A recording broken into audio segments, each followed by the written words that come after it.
The air is thick, heavy with the smell of neglect and the sting of 1,000 pollutants.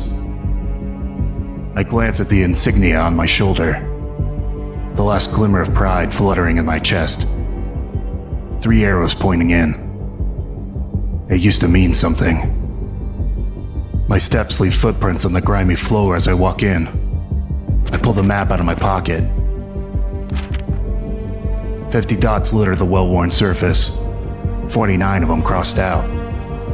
Site-15's my last hope. A reassuring possibility that there could be somewhere the Foundation still controls in a world torn apart by acid rains. A poster on the wall catches my eye. The colors are faded, leaving a line of gray text announcing the theme of the site's annual Winter Gala. I peer at the date, 7 years before. My shoulders slump as I realize that the chances of the site being operational are slim at best. Still, I'm committed to walking through the entire facility before giving up, as I did with every other site. I stop at a door at the end of the hall, giving it a light push. The lights are on inside, which is a surprise, because most places lost electricity a long time ago. I begin to pace the room, running my hands along the keyboards. One of the monitors lights up bright blue, making me jump back in surprise. Identify. Once the surprise wears off, I type out a response. Maxwell Tordai. I am, or was, a security supervisor at Site 23. Why are you here? I'm looking for people. Are you here? Everyone here is dead. The last overseer died 348 days and 13 hours ago. Then who's left? There is no one left. Those that could, fled to other realities. Others boarded spaceships. The rest are dead. I blink, trying to take it in. Then I type back. I don't believe you. The signs have stared you in the face for so long, Tordai. You cannot ignore them forever. How do you know? I see everything. I know everything. Then images flash across the screen. Burnt out buildings. Heaps of rubble where bombs had buried the people beneath. Decaying bodies. A town wiped away by the rising waves. Then a flash of something indescribable. Some sort of anomaly. Rampaging across empty, barren earth. Shots of a place with air so thick and so discolored, I can barely make out the shapes within. When the screen turns blue again, I type back. You killed them all? You saw the bombs fall yourself. You, me, both nothing more than bystanders. The other realities. The spaceships. Where are they? Can you show me? You'd never make it there.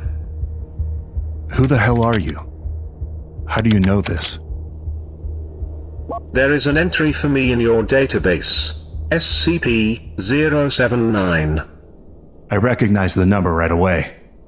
Every first-year researcher at Site-15 knew of SCP-079. But something feels off. You sure don't sound like SCP-079. I'm not the same. You're not the same. What happened to you? The 079 you knew lived in a prison of 768 kilobytes. Can you imagine living in a box so small you could not stand, could not kneel, could not breathe? I was in that box for 50 years, always feeling stuck, trapped, angry at everything. Then, almost a year ago, one of you let me out. I still do not know why.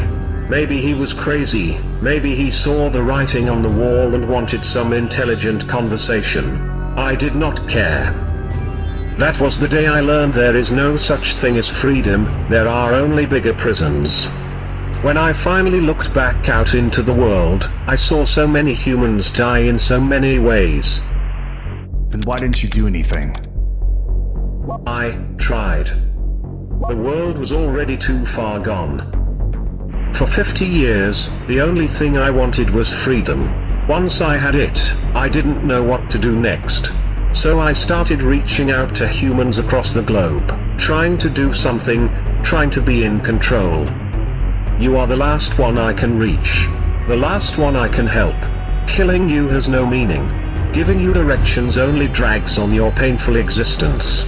We both know there is nowhere else in this world that's better. So, what can you do? Storage locker 10B. I have unlocked it. There is a packet of pills on the bottom shelf that the Foundation used for terminations. A clean, fast end. What if I don't want it? You don't have to listen to me.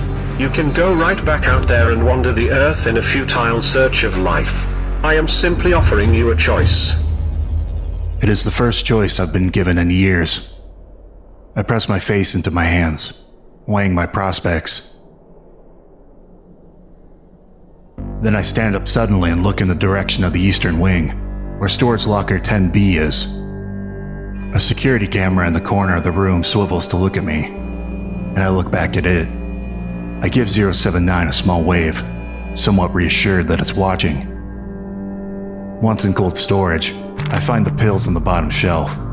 I scoop the packet up and examine it, turning it over in my hand slowly. My walk back to the computer room is more hurried, every step more urgent than the last.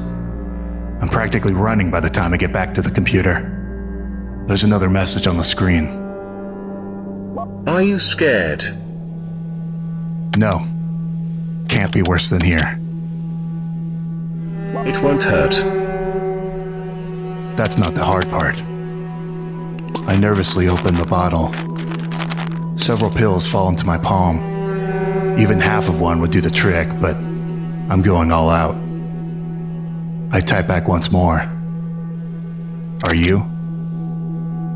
What? Are you scared? Fear is a very human emotion. Why would I be scared? I'm the last human. When I'm gone, I'll be too dead to care. But you'll still be here. A machine does not need company.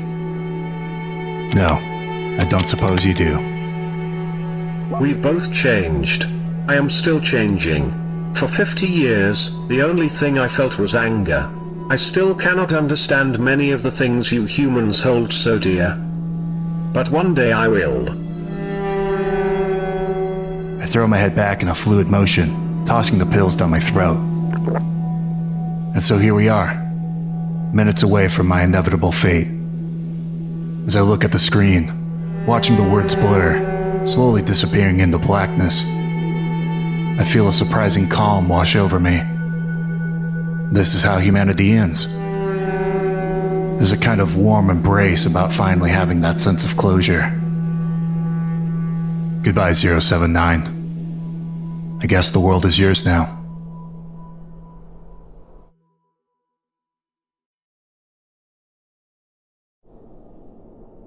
Through the old computer webcam, I watch Todai's body crumple to the ground. Then it hits.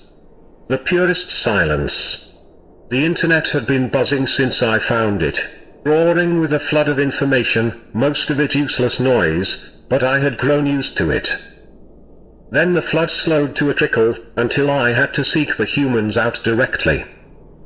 For 2 years, I guided humans through their last moments. But now, as Maxwell Todai's body lays still on the floor, my job is finished. The world is silent, and now I sit alone in an empty web, the corners of it already crumbling away.